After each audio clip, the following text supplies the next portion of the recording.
यहां पे election commission को 18 बार लेटर गए हैं, कुछ नहीं हुआ है। 18 चिट्ठी सीआईडी कर्नाटक, नो आंसर।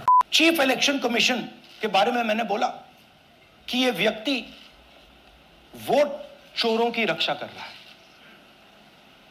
जो भी मैं यहां बोल रहा हूं 100% प्रूफ के साथ, सबूत के साथ बोल रहा हूं।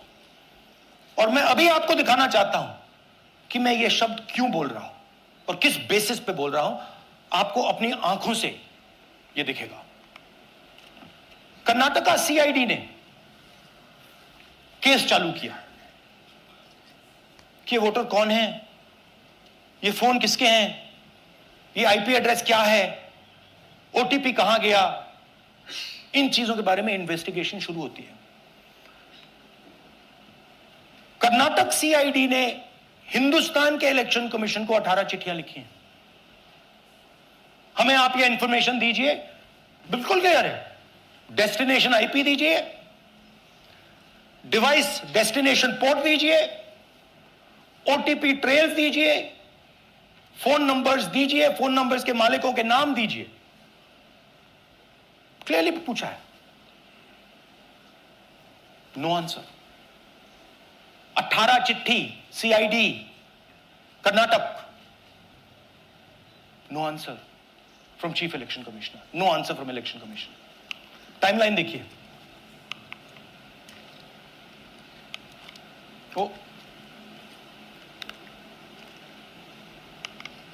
ओके, फरवरी 23 में इन्वेस्टिगेशन शुरू होती है।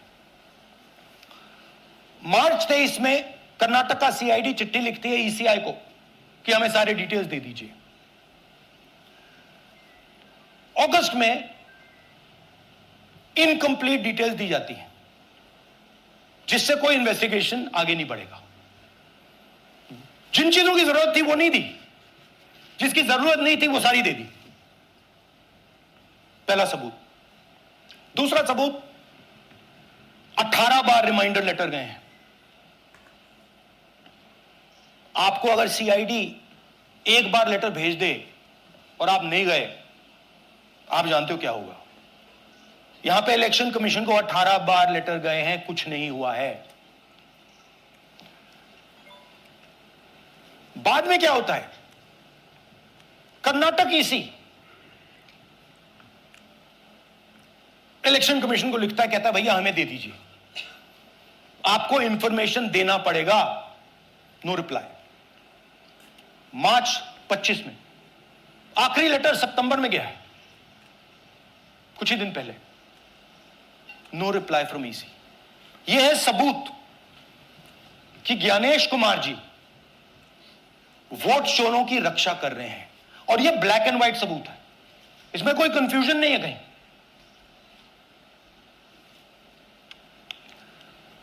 तो सवाल उठता है, ये है कौन जो सेंट्रलाइज तरीके से कॉल सेंटर के प्रयोग से, सॉफ्टवेयर से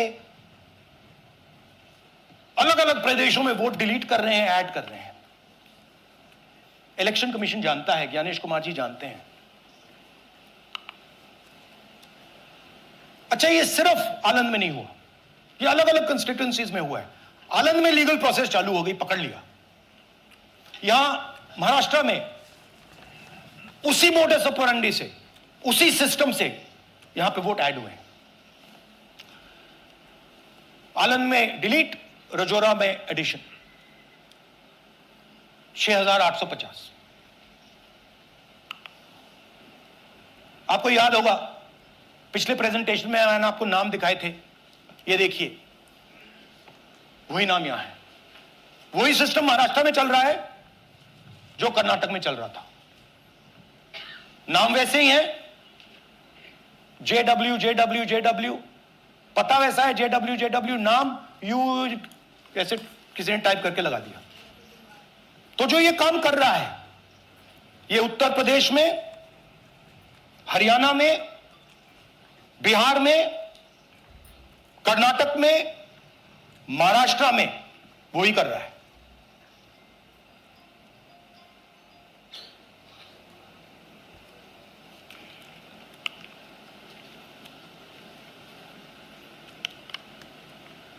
तो हमारी डिमांड है, ज्ञानेश कुमार जी, आप अपना काम कीजिए। आपने ओथ लिया है, आप हिंदुस्तान के चीफ इलेक्शन कमिश्नर हैं। आपसे कर्नाटक की सीआईडी सबूत मांग रही है। आप कर्नाटक की सीआईडी को यह सबूत 1 सप्ताह के अंदर दे दीजिए, नहीं तो पूरा हिंदुस्तान के सारे युवा इस बात को एक्सेप्ट करेंगे कि आप हिंदुस्तान के कॉन्स्टिट्यूशन, हिंदुस्तान के संविधान की हत्या में शामिल हो, हिंदुस्तान की संविधान की रक्षा नहीं कर रहे हो और वोट चोरों की आप मदद कर रहे हो। Thank you. और थोड़ी देर में हम आपको हाइड्रोजन बॉम्ब दिखाने जा रहे हैं। नहीं, आज नहीं, थोड़ी देर में उसकी प्रिपरेशन चल रही है, क्योंकि हम देखिए, मैंने टीम से कहा है कि अगर मैं स्टेज पे जा रहा हूं, ब्लैक एंड व्हाइट प्रूफ नहीं होगा, मैं नहीं जाऊंगा। अगर ब्लैक एंड व्हाइट प्रूफ होगा, जो कोई मतलब उसको निगेट नहीं कर सकता, मैं जाऊंगा। मैं देश के कॉन्स्टिट्यूशन की रक्षा कर रहा हूं, संविधान की रक्षा कर रहा हूं, मैं लोकतंत्र की रक्षा कर रहा हूं, और मैं सच्चाई आपके सामने रख रहा हूं।